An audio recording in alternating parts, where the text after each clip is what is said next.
All right, well, let's go ahead and get this party started.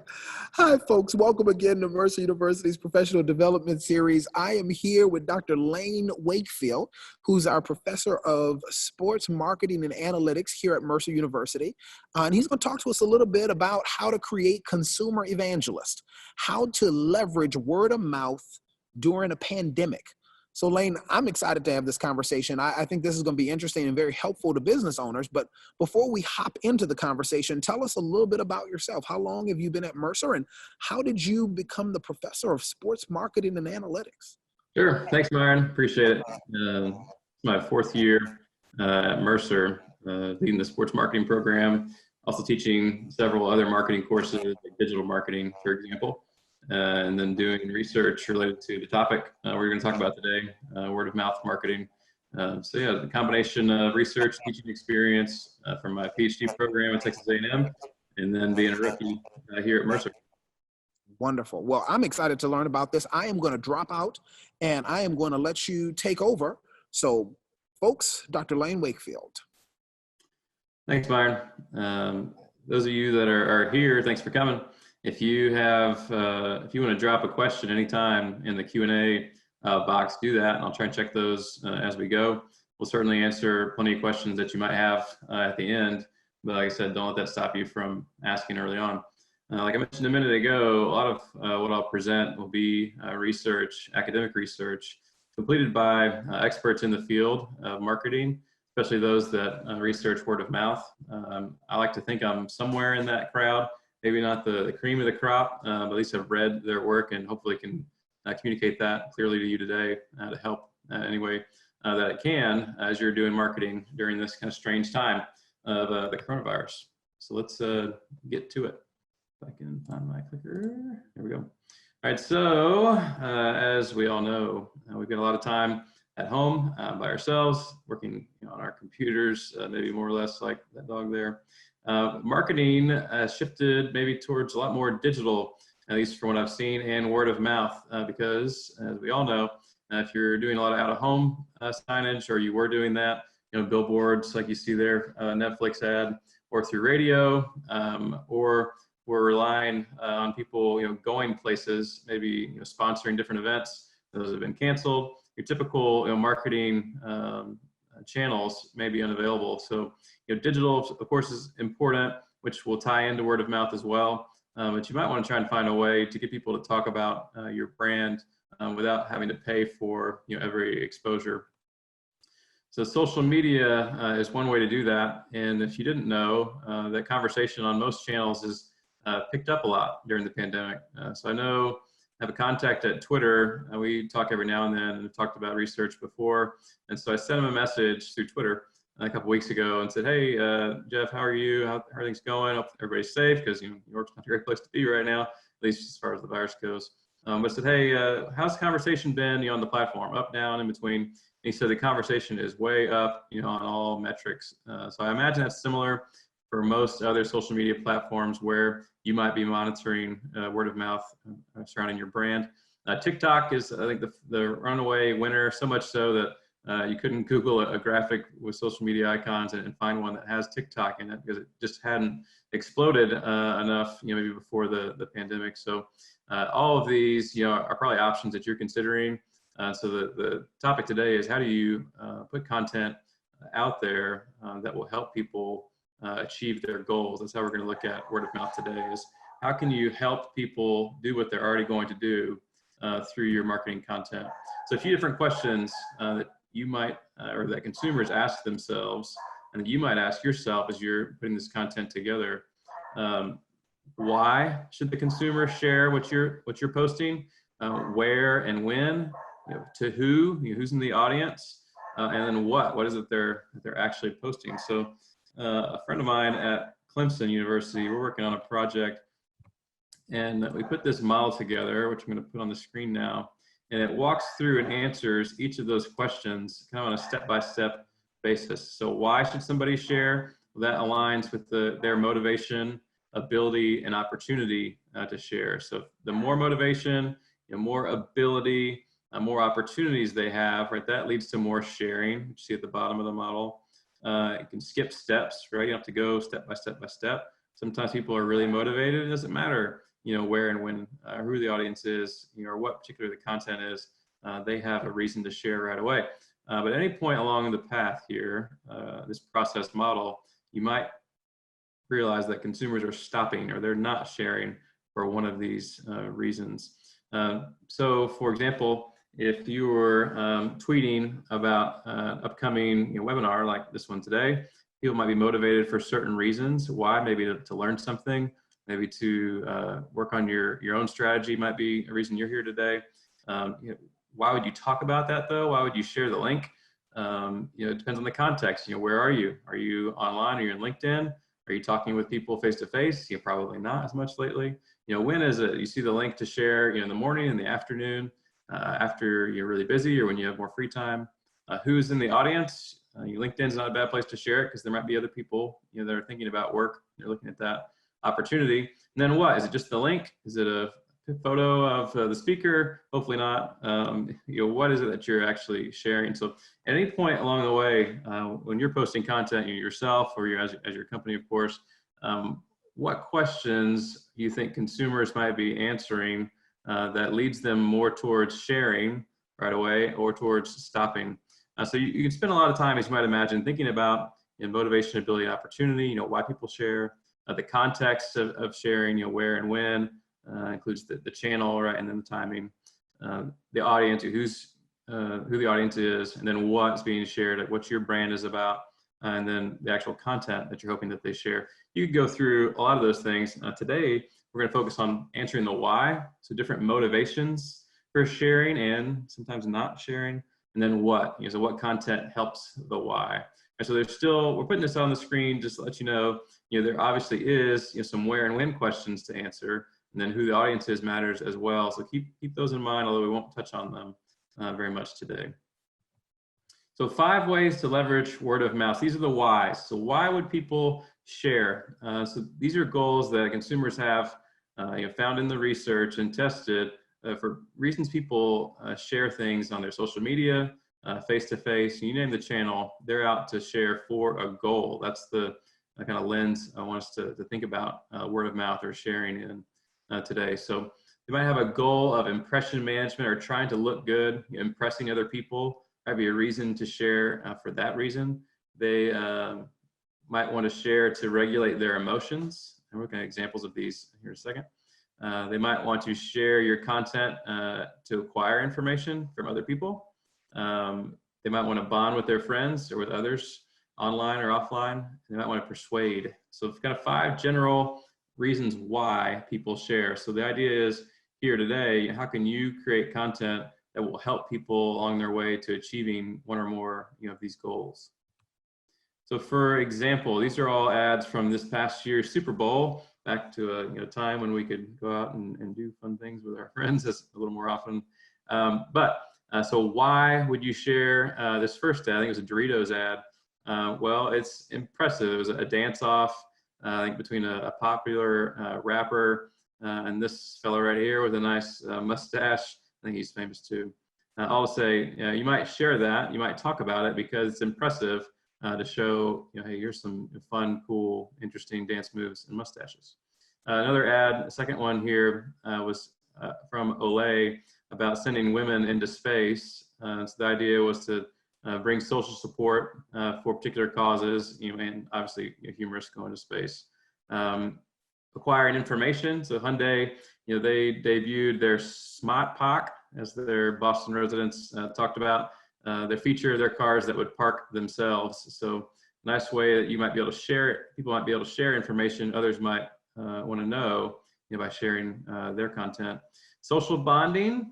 So the example during the Super Bowl I really liked, and you might remember, is a Google Photos ad that showed a couple's history through their photos, and was actually pretty emotional as well. But the point was for people, if they're going to talk about it, to talk about who they might share photos, who they might share photos with now, or have already shared a lot of photos with before, that they might want to use Google Photos to capture those moments and put them into a nice slideshow like they had in the commercial.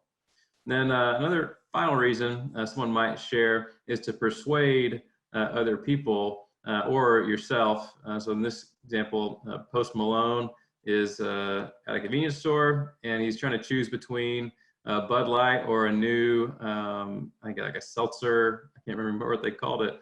Anyway, but he's trying to decide, choose one or the other, and really Bud's trying to persuade you and other people through this pretty funny ad that you can just choose both. You don't have to make a decision between one or the other. So these 5 reasons, and you can get into more detail if you look at, I think I cited a 2014 research article from the Journal of Consumer Psychology, and it goes into every kind of subsection of these main 5 goals with lots of examples. So if you want to look more into that, I think Jonah Berger is the author in the Journal of Consumer Psychology from 2014, and you can read some more there. So you might be thinking about how you could help consumers reach one of these 5 goals through your content, but there's a little kink, there's a little twist. Things changed a bit, as we all know, over the last few months, the virus, right? So how do you accomplish this, these same tasks in a situation that's a little more uncertain when consumers are feeling a bit differently? So I'll show you some examples.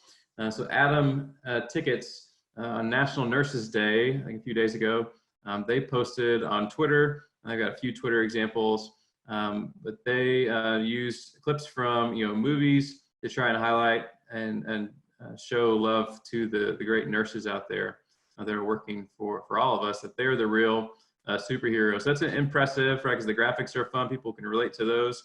And if you share that, that's impressive for you, the sharer, the consumer, because, hey, I look good because I'm giving love to the nurses, and we all love the nurses. Who's gonna say anything bad about that? So impressive for you to look out and care for other people might be the kind of content that would not only be safe, but hopefully have a good positive response like this one did to your customers who can impress other people. You're helping them, right? They might want to say something nice about National Nurses Day already, but you creating this content they can share can help them do that with a little less effort. And just imagine, if I were to try and create something like this, it would look awful, and I wouldn't send it at all. But I see this, hey, I might retweet this because, hey, I wanted to say something about this that's meaningful, and I think it's maybe a cool graphic. So a good way to impress there. If some people want to regulate their emotions a little bit, they might share a Bippy Toilet Paper's tweet, because they offer people the chance to live chat with humans. You can read that there. They basically say, hey, we realize this is a difficult time, and we're here to have fun with it with you in person. So that's something maybe funny to share, because, hey, you might feel a lot of the same way. I know I've felt this way even today. So why not share an opportunity just to be human, like the toilet paper brand Bippy shares there. It's kind of lean into what the emotions that the virus is bringing to a lot of people. Acquiring information. So if you can put together info that people need, that's very shareable. It also makes the sharer look good because they're sharing information other people want. So an infographic is a great way to do it. So this infographic is about safe return to training for athletes. So plenty of athletes might want to look at that. If that's kind of your vertical, then you might want to share something like this. So there might be a good opportunity for you to create some information, preferably maybe in a graphic format, to share with your customers, with prospective customers who might benefit from the information that you're able to pull together, related to the virus. So things that are relevant, like this, are a good idea. Social bonding. You've probably seen this, but if you're not an entertainment related business, you may not have given it a shot. But everybody seems to be on webinars like this recently, or at least in Zoom meetings instead of in-person meetings.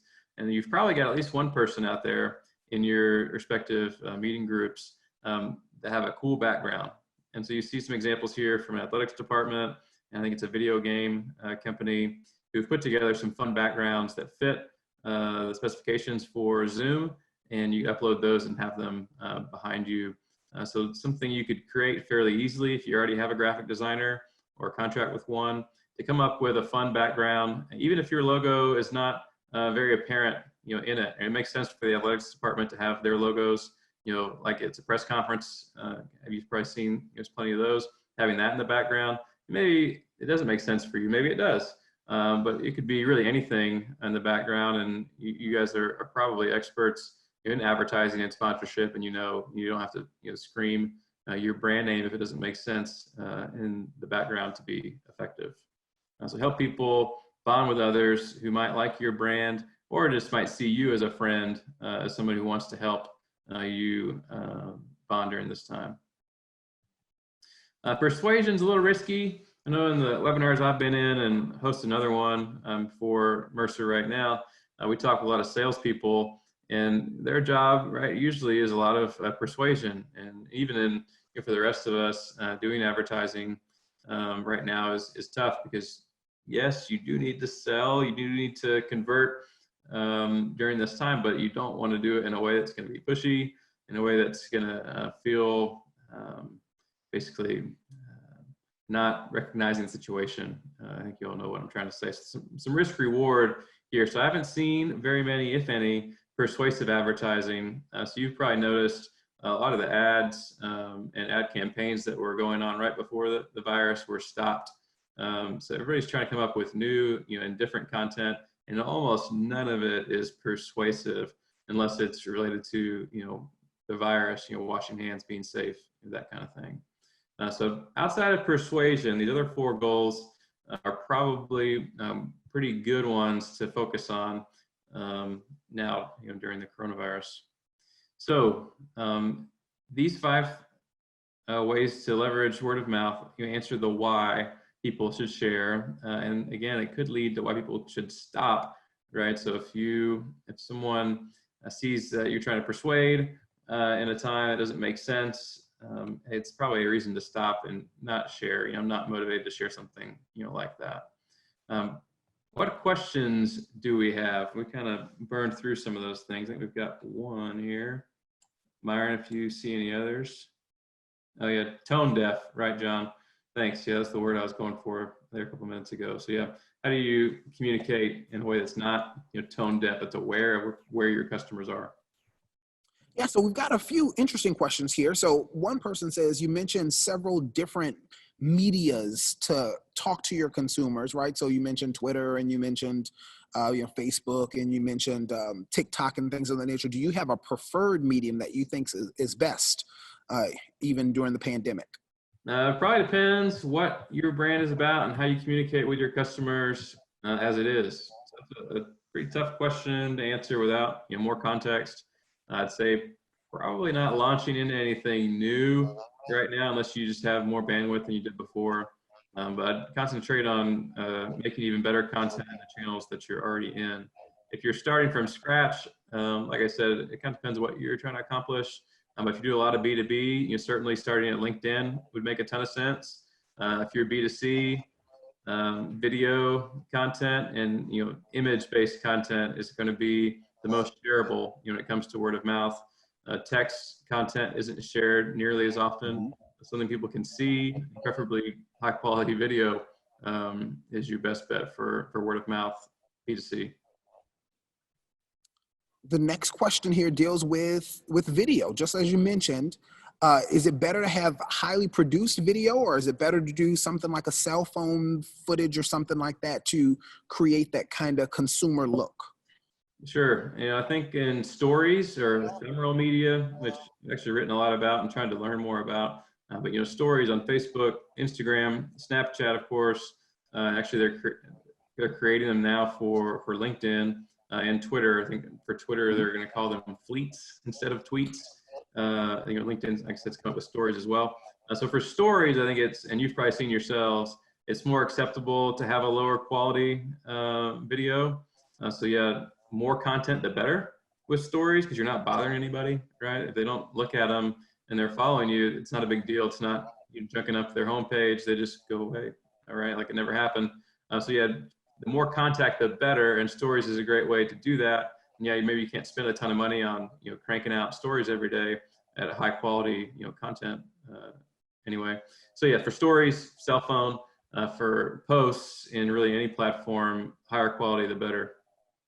kind of comes across more authentic if you're doing a story, right? As opposed to the Yeah, it probably depends on the produced video content, or but probably story. in general. Yeah, because so right, one of the word of mouth categories here is impression management. And so, yeah, what message are you sending by, putting something up that's only for 24 hours? That's obviously not trying to impress everybody. It's more likely to be seen as genuine, helping. This is something that they want me to know, and they don't need to spend $5,000 to do it. One more question that we've got here. It's about cost. So how much of my marketing budget should I use to kind of leverage word of mouth? Sure. Yeah, it's a tough question. It probably depends what industry you're in, what your product is. I noticed Peloton this past week, they dropped all of their advertising because right now, their usage is through the roof.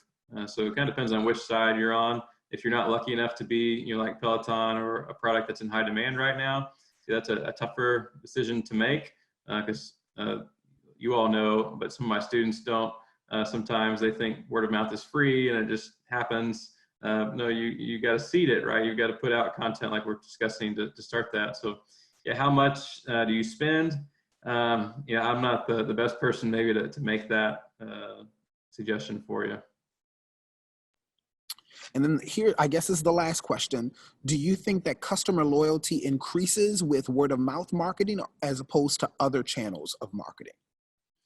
Well, from what I've read and the research, loyalty, you might have a faster path to loyalty through word of mouth because the nice part about word of mouth is it's coming from a more trusted source. So it's more likely that you get over some of those early hurdles and obstacles for people to try and use your brand if somebody that you know is recommending it. So I don't know if it builds more loyalty right away, but you might be set up in a better position to generate loyalty in the future once they're in your pipeline because you got them there quicker, maybe through word of mouth. Didn't have to build trust on your own. If you have customers already, the more communication, the better. I don't know if word of mouth is more or less effective than other content for generating loyalty. Certainly, the more people that you know that are saying the same thing or that agree and that like the brand, that for sure helps, and not something that you can do on your end. More social proof. I think you want to read about that. I'd agree with you there, right? You can't really measure that until they become loyal customers, right? So it's at that end point that you can really make that measurement. And so I'm going to answer the last question. Folks are asking, how do I get a copy of this presentation? So if you would just stay tuned, folks, you can get it on Mercer University's website. The School of Business has a particular page that is dedicated to Mercer University's professional development series. So soon and very soon, this presentation will be uploaded there. I encourage you to take a look back at some of the other presentations and also take a look forward at the presentations that we have yet to come. But before we do any of that stuff, we need to thank Dr. Lane Wakefield for this amazing presentation with wonderful content. This has been incredibly interesting. I think looking at the ways that companies market and the different avenues that they use to leverage word of mouth and market to us as consumers is incredibly interesting. So thank you very much for sharing this information. And folks, thank you for joining us here at Mercer University's Professional Development Series. Look forward to having you join us once again next Wednesday for Mercer University's Professional Development Series. Have a great afternoon. Thank you all for joining us. Thanks for having me, And Mike. you're available for questions and comments. I see you put your email address up there. Is that all right if folks shoot you an email if they've got an additional comment or question? Absolutely, yeah. Hopefully something I said helped today, but if you want to talk about it more later, email is a good way to do it. All right, so feel free to reach out to him and feel free to reach out to us here at Mercer University. Thank you for joining us, and we hope you've enjoyed.